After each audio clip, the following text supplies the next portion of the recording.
Hello again. It is Wing Nation presented by Hercules Tires, right on our strength. Talking sprint car racing, our favorite time of the week. We are so glad that you have joined us. Erin, Evernham, and Steve Post here in our Concord, North Carolina studios. How are you, Erin? I'm doing well. How are you? Good. We were just talking. It's October. Where in the wide world of sports did our year go? We say this every year, but I swear the second half of this sprint car season or this year is going by extremely fast. Like, I feel like we went from June to October. It was like... Yeah, a lot of times it's Knoxville to the end of the year, but it seems like you're right. I think you're right. It's like King's Royal to the end of the year. It went so quick. Yeah.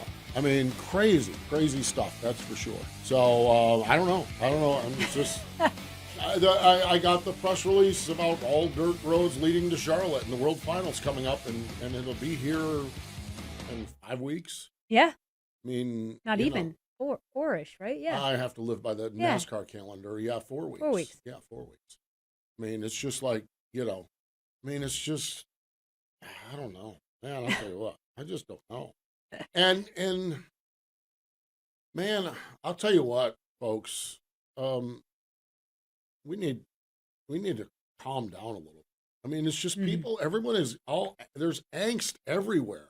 I mean, it's just we're in like and this is yes, sprint car racing, yes. NASCAR racing, yes. Late model stock racing, everything that I do, Legends car racing, everything I do, everyone's pissed off. And I just don't, understand it. I 100% know that everything is not perfect. It never is. My gosh, when was it? But look at the state of some of these series and types of racing from 10 years ago till now. Yeah. Like, sprint car racing has grown immensely. Maybe not every short track, but every big event has grown. But you're right. Now this series, well, why can't I run this track? And I'm like, sometimes I can't even. I mean, I know social media is such a disaster. I think that a lot of people had a lot of opinions in the past, and they could only share them at the morning coffee shop. Now they can share them to the world. It's obnoxious. It really is. It really is. That sprint car news. That I can't even think of the Twitter handle. They posted a picture of me. It was Rick Rare, and it was like, if she continued racing in sprint cars, how many World of Outlaw wins would she have by now? And it was like, I took it as a huge compliment. I wrote back, thank you. I wonder that some days too, but, life led me the right way, whatever. But, like, only 3 people responded, and 2 of them said, one and only. And I was like, why? I wrote back, like, and how many wins do you have? Like, why? Yeah, get out of your basement.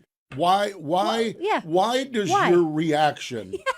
need to be negative? I really don't understand. I'm like, dude, I haven't raced a sprint car in 8 years. That was 20 years ago that I won that race. Like, why? Do we still have anger towards me? I don't even care. Why do you enter a conversation negative? I don't understand that. Either. I don't understand that at all. That is social media, though. It really is. I mean, just a totally unrelated thing, but it was just like it sent me. I'm like, Circle B Diecast, one of our partners here. Okay, NASCAR Diecast, really, really good. Chase Elliott wins the race. It's going to be offered. Okay? The diecast is going to be offered because Chase Elliott diecast sells. Of course. So boom, the race is over. And it's like, get Chase Elliott's race-winning diecast. The very first person, why the hell are you offering Chase Elliott diecast? I want Matt DiBenedetto. Why the hell are they offering it? Because it will sell. And he just won.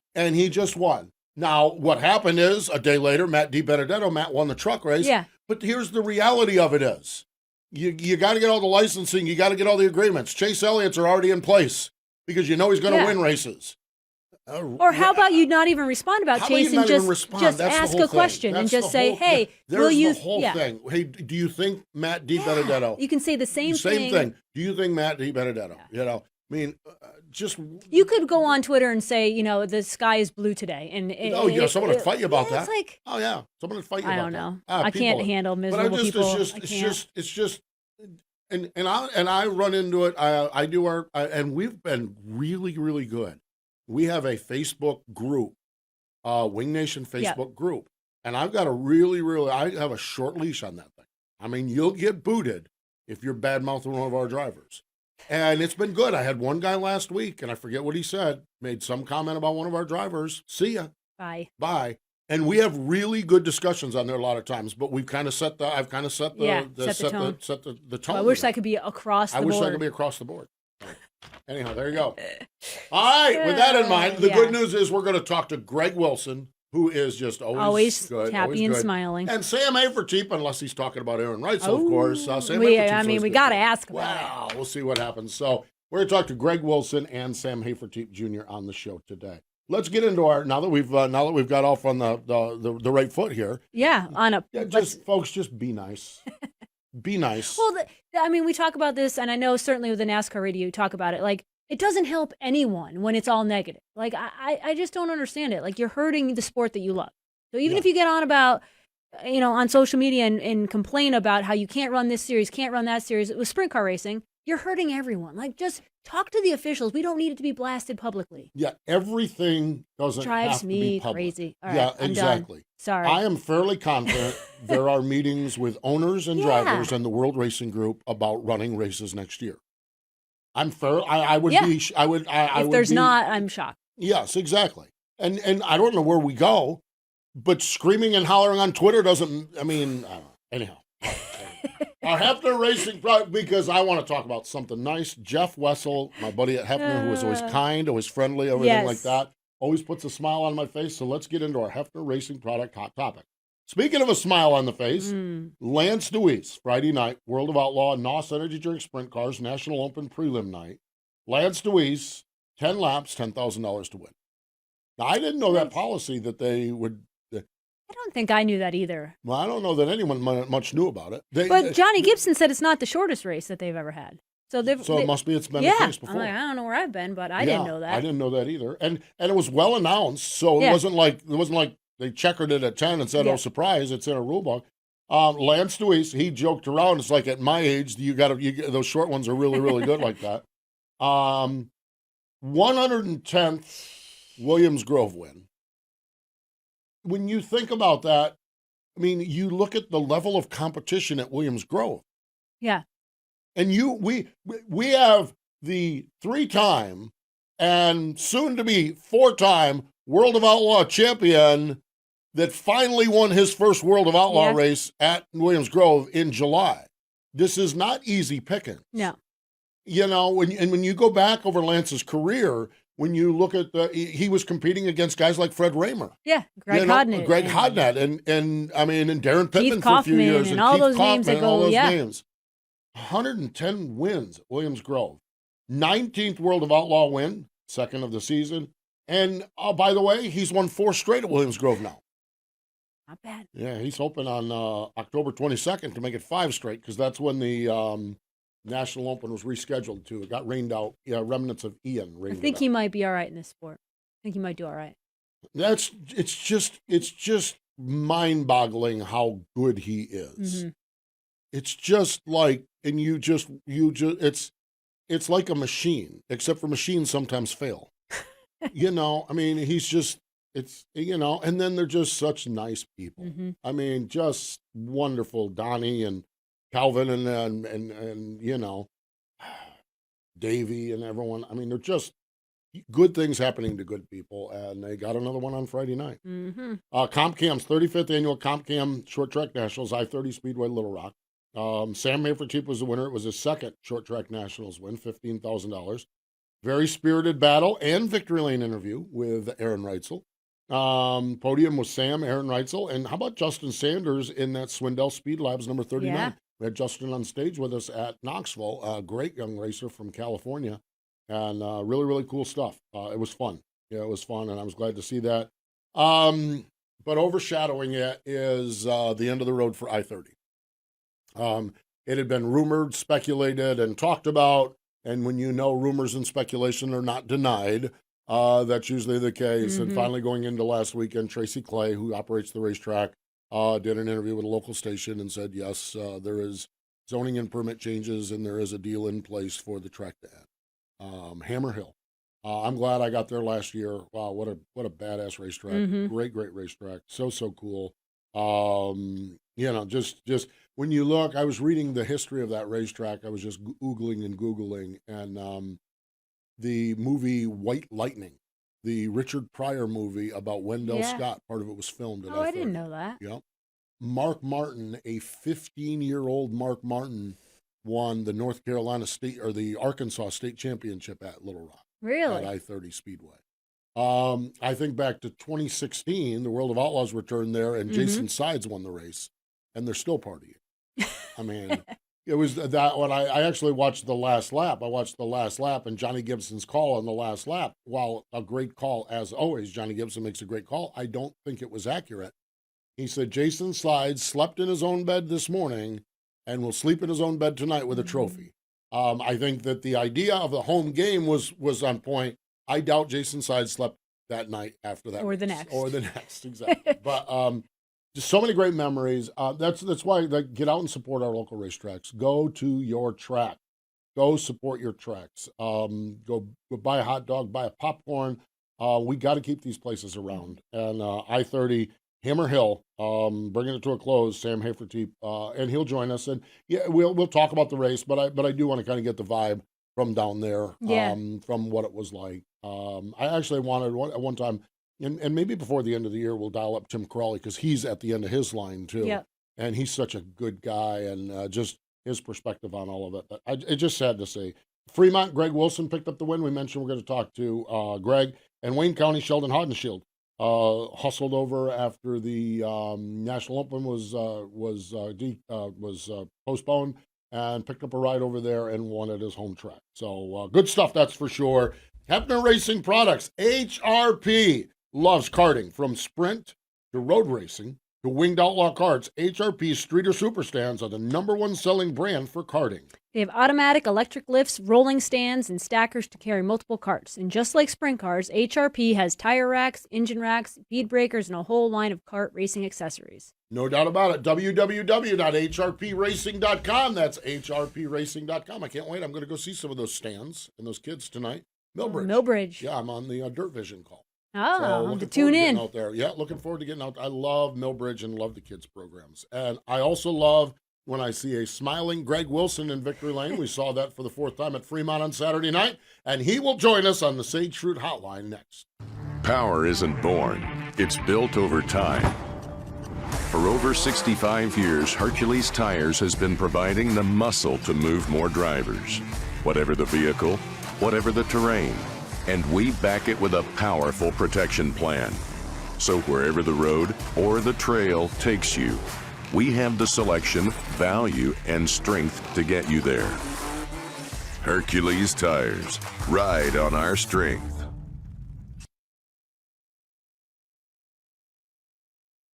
Sage Fruit is a premium grower, packer, and shipper of Washington tree fruit. Apples, pears, and cherries, and it's always an exceptional eating experience, and they're grown in the beautiful Pacific Northwest. Not only is their produce healthy, but they are grown with such care and precision that you can count on each piece of fruit having exceptional flavor. High-quality fruit, exceptional flavor, healthy snacking. Make sure when you go to your local grocery store, ask for Sage Fruit. Sage Fruit, it's our first choice for quick and easy snacking. Dirt Empire Magazine is the ultimate dirt track racing only magazine in the world, featuring interviews, opinions, event photos, tech, and 100% racing action. Each issue includes late models, modified sprint cars, and more. Big event photos from the best photographers in the sport, and great one-on-one interviews with the top drivers as well as grassroots racers. Pick up a copy of Dirt Empire Magazine today at select Tractor Supply stores or other area retailers, or get your subscription today at dirtempiremagazine.com. Wing Nation presented by Hercules Tires. Right on our strength. Continuing on, let's go to the Sage Fruit Hotline. Joining us, the driver of that Hercules Tires sprint car is Greg Wilson, fresh off a win up at Fremont. Hello, Greg. How are you?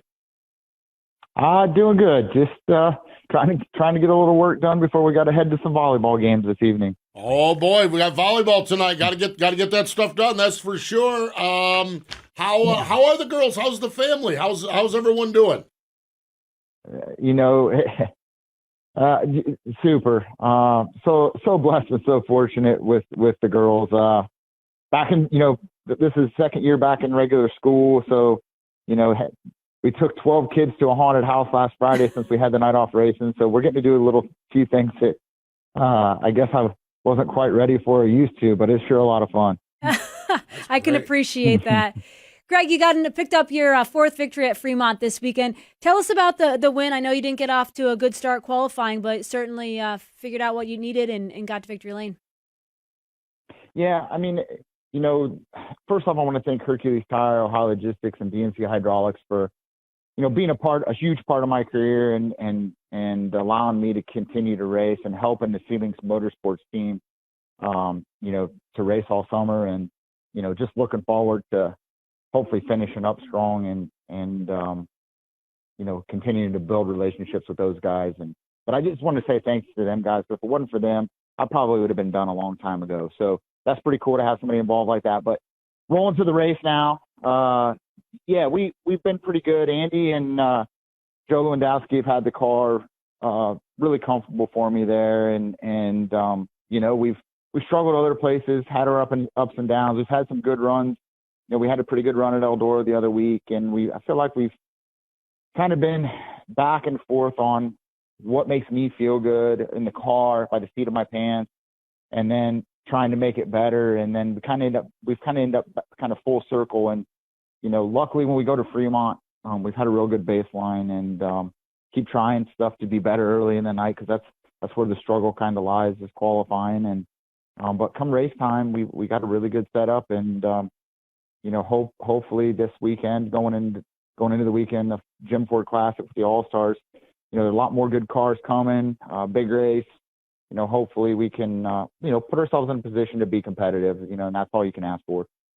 When I look at the recap of Saturday night's race, it looks like you were busy with restarts over the end of the race. I think there was multiple cautions at the end. How challenging is that to have to try to establish your rhythm and mix up restarts and nail restarts and try to do that after all these resets during a late run of a race, Greg? It's funny because talking a little bit about my kids, Lily is playing volleyball, and I'm not one to. She's got to figure it out, I guess, is what I'm getting at. And I keep telling her, if you work hard and when you're in the moment, you got to calm yourself down and not overreact or give a game away or give a race away. So she goes up and she pulls the number one. And I'm I can't I'm not notoriously a good qualifier. I need a rabbit to chase. And I looked at her and I'm like, man, you're putting a little pressure on old dad tonight, like rolling me off the pole. I'm not sure about all this. I don't like to lead like that. But so getting to, you run 23 laps nonstop, and we're kind of rolling through traffic, and I'm feeling pretty good. We were maneuverable, and I kept changing my lines around, and we were still pretty good. And getting through traffic, and then the caution comes out, and another caution comes out, and your nerves get to you. And I've done it a long time, but I mean, you're wanting to win the damn race, and so you're just trying to restart differently. Like, I changed up my restarts a little bit. There's Zeth Sabo has been running really good at Fremont, pretty good young guy, and he was kind of challenging me a little bit on the starts, the way I was starting and tucking underneath me a little bit, and so you just hope you don't make any mistakes, and you're not sure that's the sucky part about leading. Sometimes you're not sure if you should change your line if somebody's coming, and so yeah, it was a lot of nerves on all them restarts. We seemed like we ran a lap caution, and luckily I didn't make too many mistakes. I know I didn't drive a perfect race, but when the car was really good, and it worked out okay at the end. Greg, talking about your success at Fremont, talk a little bit about the track. I haven't been there in years, but it always seemed to be a little bit, it has its own characteristics. It can be super slick, but there can be a decent curb up top. What is it does it fit your driving style? Is it set up, or what is the combination that works well for you? I feel like when I first started racing, obviously it's in my backyard, and I've done this. I probably ran 100 and some races there, but when I first started, I hated the place. Both ends are different. Mm-hmm. And like you said, it's always got some kind of character, whether it's dead slick, whether it's slick with some holes, whether it's cowboy up. It's always been a unique racetrack. To me, I guess, in the realm of things across the country, I guess it'd be one of them places like a Williams Grove. It's enough different that it's hard to pick out a lot of similarities from some other track that you've been at. So that being said, I think it throws, once you get past the early part of the night, I think it puts it back in the mechanics and the driver's hands to adjust, drive it right, mentally think about what do you got to do to be good at one end, because it's probably going to hurt you at the other end of the racetrack. And, I feel like it's a mechanic and driver's kind of racetrack, especially when you get to feature time at Fremont. And, I think that's kind of always been the way that being raised around Bob Hampshire. I mean, he built drivers, he made drivers better. And, I feel like that, I've learned so much from him, and at places like that, that's where you really, really, kind of use that as you get older. And, Andy's cars have always been good there, and won a lot of races. So I think you mesh them two together. I think that's part of the reason why we've been so good there, I guess. Greg, we've had this conversation a couple times this year with our old buddy Wayne Johnson. Wayne is a year or two after you in doing the go out and get clubbed with the World of Outlaws and then come back and get used to winning some races again. As you look back, and you've talked about it, it's been 2 years, your home life is normal as they are with kids and everything like that. It's got to be nice now to roll into the racetrack after all those lessons learned with the World of Outlaws and all those beatings that you took on the World of Outlaws. It's got to be nice to somewhat become a regular in Victory Lane. Yeah, I mean, we definitely, and whenever you run good, I mean, they're in a racer at any level, whether it's go-karts to NASCAR. Whenever you run good, it makes everybody happy. That's why we do this. You're competitive. And, for me personally, everybody knows that I'm very close to my family and how much they mean. I get choked up every time I talk about it, even now. And to watch my girls see their dad do some good before, I'm not going to do this forever. And they didn't get to see some of the things that I've got to accomplish and been fortunate enough to be with some really good people and accomplish. And to get to do that now, they've seen me sitting in my truck crying, wondering how I was going to keep going and staying awake. And, for them to be a part of that, and then to watch them kind of do some of those things in their own life, and watch my daughter get so mad and so upset because she wasn't playing sports, and she knew she had to work at it. And she looks at me, she says, like, now, Dad, I see why you go out. She goes out and practices by herself. Well, she sees me working in the shop 24/7. Still to this day, I'm at my shop with my race cars, tinkering on them still.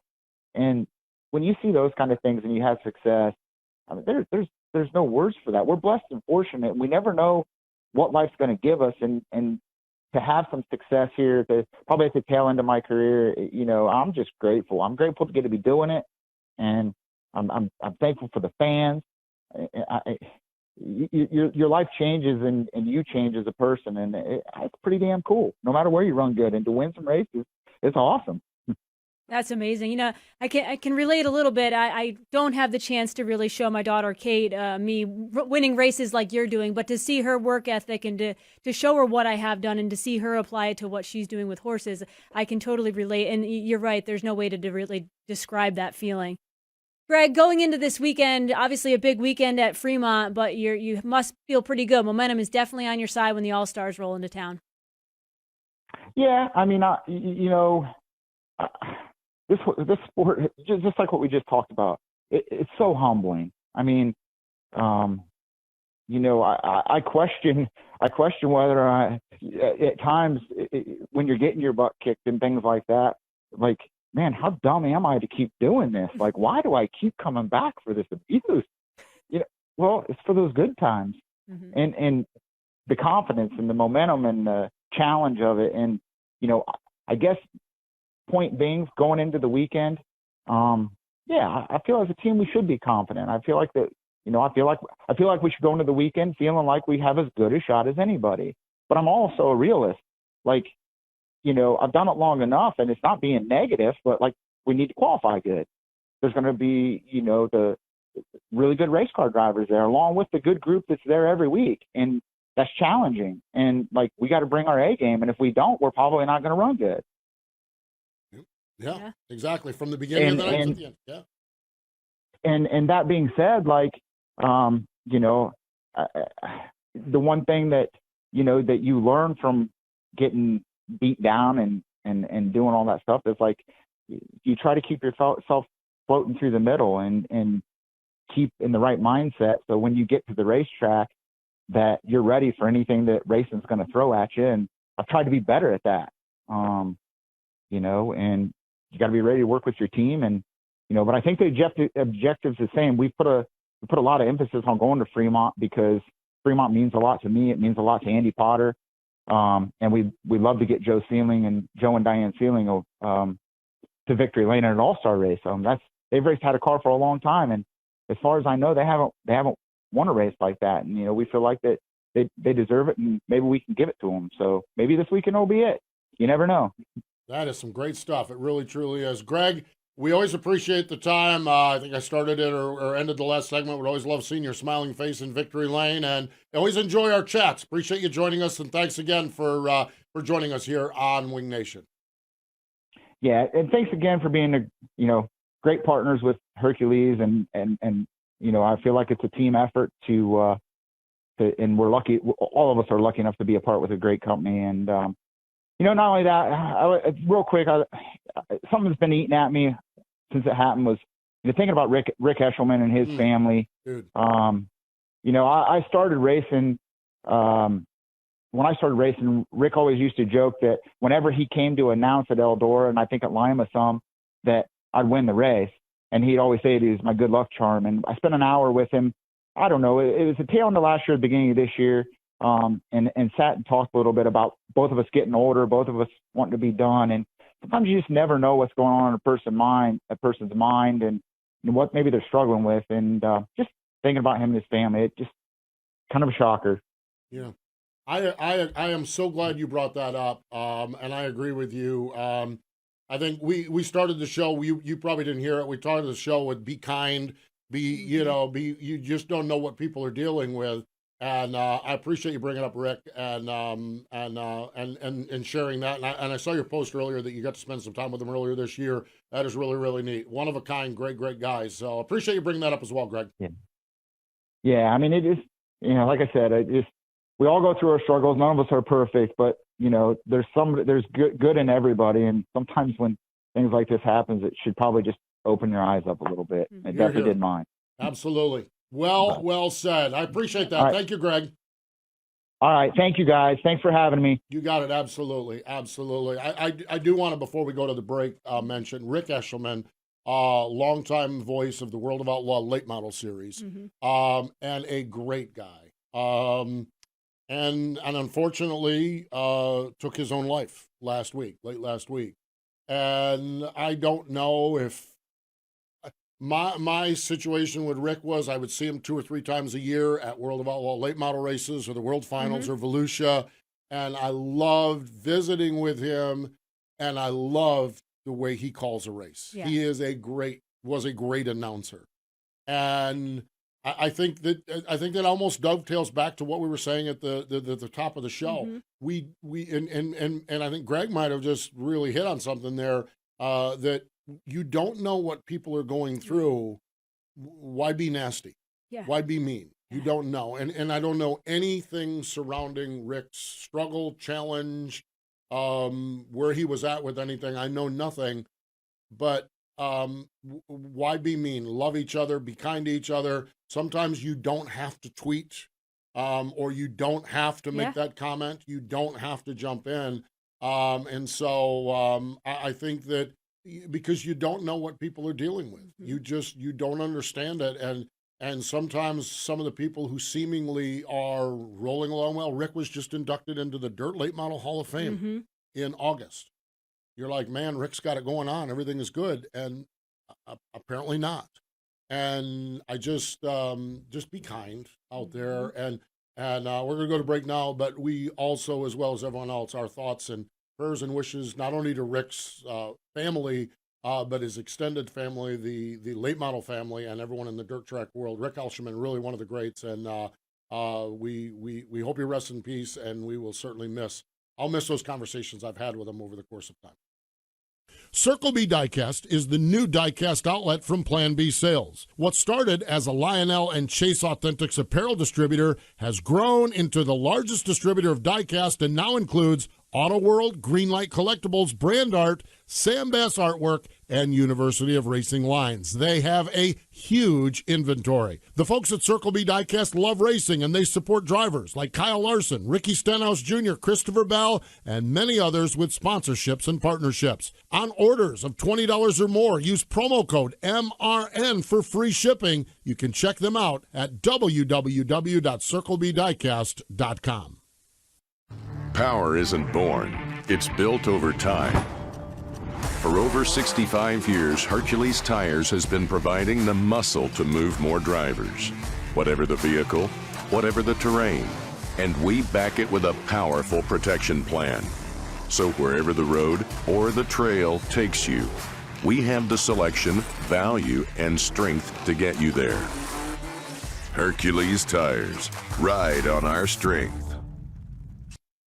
Just like racing components, Aggressive Hydraulics purpose-builds hydraulic cylinders to perform for customer-specific applications. They design and manufacture mobile-style, single-stage cylinders as well as multi-stage telescopic cylinders. It's a no one-size-fits-all approach with Aggressive Hydraulics. Hydraulic solutions for virtually every industry that uses hydraulic cylinders. They proudly design and manufacture all cylinders in the United States. Check out the video of their story at aggressivehydraulics.com. Welcome back. It is Wing Nation, presented by Hercules Tires. Right on our strength. You know, when you're watching a Lucas Oil ASCS National Tour race and that number 15 car rolls in, it might be a battle for second. I actually was up at Lakeside a month or so back and watched Sam take it to everybody up there. And he was down at Little Rock at I-30 Speedway, picked up the win in the Short Track Nationals, and he joins us on the Sage Fruit Hotline. Sam Hafertepe Jr. Hello, Sam. How are you? Good. How are you doing, Steve? Doing very, very well. Congratulations on getting that big win, historic win up at I-30 this past weekend. Has to be something you're real proud of. Yeah, I mean it's definitely one of the top races that eluded me for a long time before 2020, and then we got in 2020, and then obviously this year being the last one. Paying $15,000, back like it used to. Just a lot of magnitude of that race, and to get it done, in front of the huge crowd they had was unbelievable as well. Just to get it done in front of all that and the stout competition they had this year, it definitely meant a lot to me. Sam, what were the emotions like? Obviously, it's a huge win, just like you talked about, but knowing it's the last race at I-30 at Little Rock, how different was it from your last win? I thought like the last one, I just felt like the field wasn't as tough, and this field was obviously quite a bit deeper than what we were used to in the last few years. And I felt like, I don't know, I felt like when I won it in 20, like it was cool to win, but it wasn't what I thought it was going to be. And then when I won this one, it was everything I thought it was going to be. And it had that special feeling about it to me. The overall vibe, you talked about the huge crowd. We had heard the rumors all year long, and Tracy Clay had confirmed it earlier in the week, finally, that this was the last race. What was the overall vibe there like of the whole weekend? Well, like before Saturday night, before we started, they had this big deal for Tracy and the Clay family out on the front straightaway. And I bet there was 500 people standing on the front straightaway, several thousand people in the stands, a lot of emotions, a lot of gifts were given to Tracy. Joe Sr. drove a street legal sprint car around the track during the national anthem. It was really, really neat to see, and just to see how in tune all the fans were with it. And and just how emotional everybody was about everything going on. You don't see that every day at a racetrack. That's neat to see, a neat farewell to the racetrack and for all their effort over the years. Speaking of emotion, Sam, your Victory Lane interview was emotional, if you will. Talk about that battle you had for the win. It just, it's a typical race with Reitzel. You never know what you're going to get with him. Usually he's going to try to rough you up a little bit. That's his general way of driving and such. Obviously we came out on top, and, I had some words for him just because, we've raced with each other for a long time. Probably, I don't know, me and him probably raced more together than most people have. And we've had our mix-ups through the years, and obviously we got into it again a little bit there, with probably 7 to go or so. You get tired of dealing with the same stuff with the same people all the time, and then sometimes they get rewarded for it, and this time he didn't. So it was good that we came out on top, and I said what I needed to say, and that was pretty much it. I'll tell you what, you won Twitter, that's for sure, and you won the race, that's for sure. And sometimes I know the Twitter battle's not what you're looking for, but I know the race is what you're looking for as well. Sam, we've had this visit with you multiple times. Boy, no matter what you do, you jump out, you want to go 410 racing. You are able to drop back into 360 racing and just become the man instantly. Maybe that's not necessarily by design the way things are, but that has got to be a comforting feeling as a race car driver, knowing you can go win races when you roll into some of these places. Yeah, we've actually struggled a little bit, kind of going back to the 360 this year. As we've gotten a little more competitive in the 410 stuff, it just, you lose some of your 360 vibes, some of the stuff that you had that was, just common to you every day. You start losing some of that the more you race, 410 stuff. So, which is okay. I think some of the stuff you can, use between both of them. But, I was pretty disappointed at the Jesse Hockett that we didn't get it done there. We were lacking a little bit all weekend long. And, just kind of stuff we had to work at all week. Like when we showed up Thursday, we weren't very good.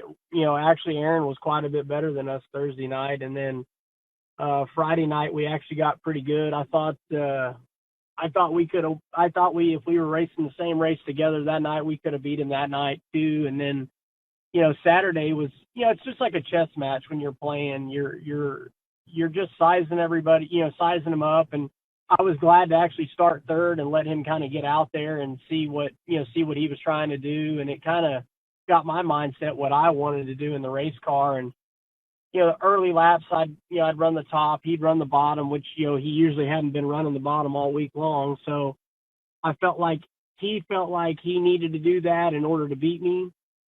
And I knew that I'd have to run the top at some point to beat him. So, it was just, I really wish we could,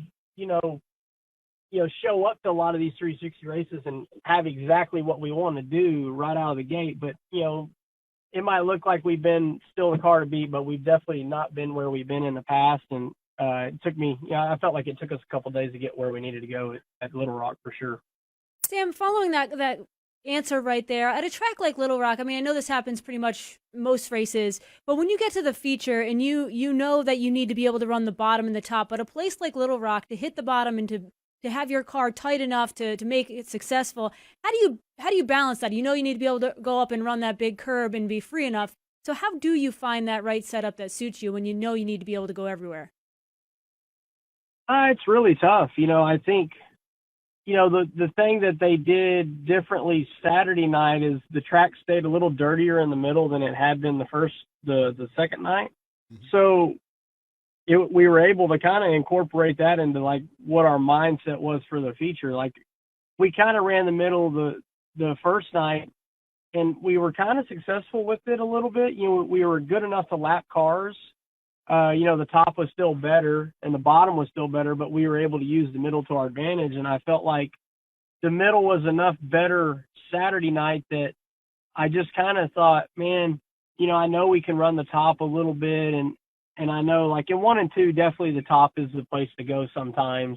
I think, early the bottom's the place, but the top, over a period of laps, the momentum just takes over. But in 3 and 4, it's so easy to get tripped up in the curb that you try to actually, find other lines that work for you. And honestly, I think that's really what won us a race. We were able to get through the middle of 3 and 4, and a lot of guys couldn't do it, to kind of navigate the hole getting into 3 and then finish off a 4 was basically, the reason we were successful Saturday night. Cool stuff, that's for sure. Where does the road take you from here, Sam? What's up next? We've got Devil's Bowl coming up in a couple of weeks, probably the finale there as well. I really want to go run the National Open now that we're going to be able to. And then obviously we're going to finish off the year at World Finals. Yeah. Yeah, you kind of, we chatted before we came on, and it sounds like Devil's Bowl may be going the same way as I-30, and if that's the case, I hope you win the last one there too. I mean, it's like, but it's not necessarily. We'd love to see these places keep going. That's for sure. Sam, we appreciate the time. Thanks for joining us. Congratulations, and if we don't see you before, we'll see you at the World Finals. All right, thank you guys. There we go. Sam Hafertepe Jr. fresh off from that win. Wow. I'm telling you what, and I had heard the Devil's Bowl thing, and it doesn't sound good down there either. Doesn't sound good. No, unreal. Stay with us. More Wing Nation in just a moment. Sage Fruit is a premium grower, packer, and shipper of Washington tree fruit. Apples, pears, and cherries, and it's always an exceptional eating experience, and they're grown in the beautiful Pacific Northwest. Not only is their produce healthy, but they are grown with such care and precision that you can count on each piece of fruit having exceptional flavor. High-quality fruit, exceptional flavor, healthy snacking. Make sure when you go to your local grocery store, ask for Sage Fruit. Sage Fruit, it's our first choice for quick and easy snacking. Power isn't born, it's built over time. For over 65 years, Hercules Tires has been providing the muscle to move more drivers. Whatever the vehicle, whatever the terrain. And we back it with a powerful protection plan. So wherever the road or the trail takes you, we have the selection, value, and strength to get you there. Hercules Tires. Ride on our strength. We're so glad you joined us here on Wing Nation, presented by Hercules Tires. You know, Flow Racing is the ultimate digital home track for race fans everywhere. Subscribe today and stream over 1,300 racing events live and on demand. Flow Racing is something for everyone. Well, we know sprint cars are there, NASCAR weekly racing series, drag racing, off-road, and much, much more. Learn more at flowracing.com/GoMRN. That's flowracing.com/GoMRN. National Sprint Car Hall of Fame and Museum, one sprint car place in Knoxville, Iowa. The birthday calendar, I don't know if there's a week where we've had more birthdays. Okay, Monday, Chuck Hulse. There's a lot. Later this week, John Vance. Lance Deweese has a birthday coming up this week. Ken Coles, Buzz Barton, Eddie Rickenbacker, Everett Saylor, Gary Stanton, Bruce Brahm Sr., Pat O'Connor, R. Keith Hall, Don Kreitz Jr., Travis Spider Webb. Today would also have been the birthday of Ed Winfield, and today would have been the birthday of John Singer, a 2017 inductee into the National Sprint Car Hall of Fame. John grew up on a farm and loved to tinker on equipment. John went to the Navy and loved to tinker on equipment. And when John came out of the Navy, he built race cars. Super modified car was his first one he built and raced in Missouri. He had drivers like Roy Hibbard, Tom Corbin, Jay Woodside, Eddie Levitt drove the cars. In 1971, he partnered up with a guy by the name of Jan Opperman. They won 26 times, including the Knoxville Nationals, built cars in California, built cars in Nebraska, lots of success, a lot of it with Jan Opperman, but a lot with other drivers. And in the 1980s, he said, well, I'm going to start building engines. And so Singer Engines, and a lot of success there with a variety of drivers, but Doug Wolfgang was a driver that used his engines very frequently and won a lot of races. I think overall, he had a hand in 3 Knoxville National wins, which is really, really cool. So good stuff. John passed away. He was inducted in 2017, and he passed away early in 2018. So he was around and part of his induction, which is really, really neat. And the National Sprint Car Hall of Fame and Museum, they have their 14th annual sprint car raffle the Triple X Moyle chassis, $20 each, 6 for $100. That drawing is coming up on December 16th, www.sprintcarraffle. There's all kinds of other things, though, happening out at the Hall of Fame as well. And there is. The current display is a tribute to Ascot, and you can become a supporting member of the National Sprint Car Hall of Fame Museum for only $25. You get free admission to the museum and 10% discount on museum store merchandise. Good stuff, that's for sure. National Sprint Car Hall of Fame, sprintcarhof.com. Sprintcarhof.com. We've got a sprint car race tonight on Dirt Vision. My favorite racetracks. Really, Utica Rome Speedway, ESS, and Patriot Spence. They have the Cole Classic. This is all leading into Super Dirt Week. Mm-hmm. And they have all the satellite races early in the week. Yep. And ESS is part of tonight's show. So dial up your Dirt Vision and check out the ESS Patriot Sprint Cars. Wednesday night, it moves over to the fabulous Lincoln Speedway, the Brian Monteith Classic, $7,000 to win. World of Outlaw NOS Energy Drink Sprint Cars. Here we go again. Central Pennsylvania, the Nittany Showdown at the Speed Palace. We talked to Greg Wilson about this, the Jim and Joanne Ford Classic at Fremont Friday and Saturday night for the All-Star Circuit of Champions. MOA ends their season Friday night at Jacksonville. King of the West, the Maury Williams Tribute Twin 20s at Keller Auto Speedway. Saturday, Pittsburgh's Pennsylvania Motor Speedway. I think I wrote that backward here. And my buddy Pete Walton has the Flip Flop 50 at Riverside Speedway in Arkansas, where they do a full invert in the second half. 25-lap feature. No spinning dice, no anything like that. If you were on the lead lap, that's how many cars are going to invert. And so that's at Riverside. So lots and lots of great racing action. So fun stuff. Mm-hmm. I may get to go Saturday night and see the Carolina Sprint Tour. Oh, nice. They're out at Harris, which is out west of Charlotte. I've never been there before. I haven't either. No, it's one of those tracks, so I'm going to check a track off the bucket list because I'm a track chaser, if you will, and get to see that. Do you have a written list of all the tracks? Yeah, I you've been do. to? I have it. In fact, I've got a web blog that I'm working on getting them all added onto there. Yeah. I lost my list somewhere along the 17 moves, and it's Really? driving me crazy. Really? Yes. Can you go back and recreate it, you think? I need a Speedway directory to help me. Yeah. Yeah. I'm at, I went to Lonesome Pine 2 weeks ago, and that was 230. Wow. Track number 230, I think. I'm up to 131 races this year. That's impressive. Yeah, I'm wheeling this year. I'm going to see how many I can go to this year. I don't think I'm doing it. I'm wore out. I mean, because I have like this week. This week I have Millbridge tonight. I'm doing Dirt Vision with the kids. Tomorrow night we have Millbridge Micros. Yep. It's going to be great.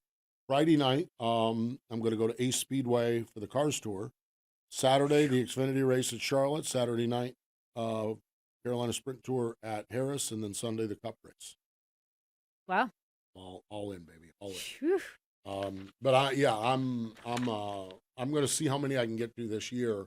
But I don't know that I'm going to go to a lot of races. I work a lot of races. Yeah. Most of the races I work. Work. Bless my heart. But it's just one of those things where it's just cool. So I'm hoping to catch up with my friends at Carolina Sprint Tour. I haven't seen one of their races in a couple of years.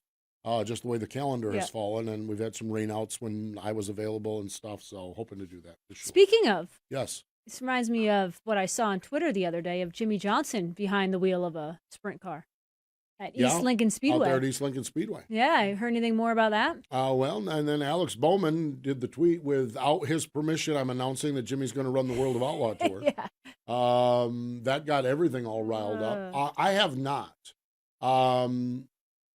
That's an interesting one. I think Jimmy Johnson is doing what every red-blooded man in America wish he could do. First and foremost, beautiful, healthy family. I mean, Shani, his wife, just phenomenal. The girls, I mean, so he's got that, and he's had this uber successful career, and I'm fairly confident he's probably stashed a few coins away, so he's probably not out there looking for work. And now it's just, I'm going to go, I never wanted to do that. And so the sprint car thing is fascinating to me. Me too. I'm fascinated by that. I'm not shocked. I think you will see him in sports cars. I think we may see him in NASCAR vehicles again. I wouldn't be surprised if we don't see him in NASCAR vehicles again. And maybe some IndyCar type things again. The sprint car one is interesting to me, and I have no insight into this. I was hoping that Alex Bowman would have been at Talladega, but Alex is dealing with concussion issues, so he wasn't there. So because I was going to pick his brain about that. What's going on here? You can share it with me. I won't tell anybody except for all my friends on Wing Nation. Just a few. Just a few. Jimmy Johnson. Man, wouldn't that be something to see him wheel a sprint? Oh my gosh. Crazy stuff. Good stuff, that's for sure. Speaking of good stuff, our Twitter and our Facebook page, we have a Facebook group also. YouTube page has all of these interviews as well. Good stuff also, Wing Nation gear, shopwingnation.com. Now, I'm assuming Justin Peck will probably run tomorrow night at Lincoln, and then going to head over. So if you're going to Fremont this week, that's where Justin will be running with the All-Stars. You can get your Wing Nation gear there, or you can go to shopwingnation.com. That's the Justin Peck, Tom Book Motorsports souvenir rig. Coming up, we've already done the interview. Wing Nation television show presented by Sage Fruit, Hunter Schoenberg. Oh, man, what a cool dude he is. What a cool dude. We just had a great visit with him. That's Wednesday night on Rev in Canada, Friday and Saturday on MAV TV. His little girl, yesterday was her birthday, 1 year old. Oh. I mean, he had to go. I'll go behind the scenes here. We recorded the interview yesterday on the day of the birthday. He had to go out to the motor coach because the house was preparing for the party. And he said, I need a quiet spot. I don't know if he needed a quiet spot for the interview or just a quiet spot. But Hunter is just phenomenal. And it's a great, great interview with him. Great insight into a lot of things. So you'll need to check that out this weekend. So fun stuff. All right, let's get out of here. We appreciate Greg Wilson and Sam Hafertepe Jr. for joining us. More important, though, than all of that, thank you for joining us here on Wing Nation, presented by Hercules Tires, right on our strength.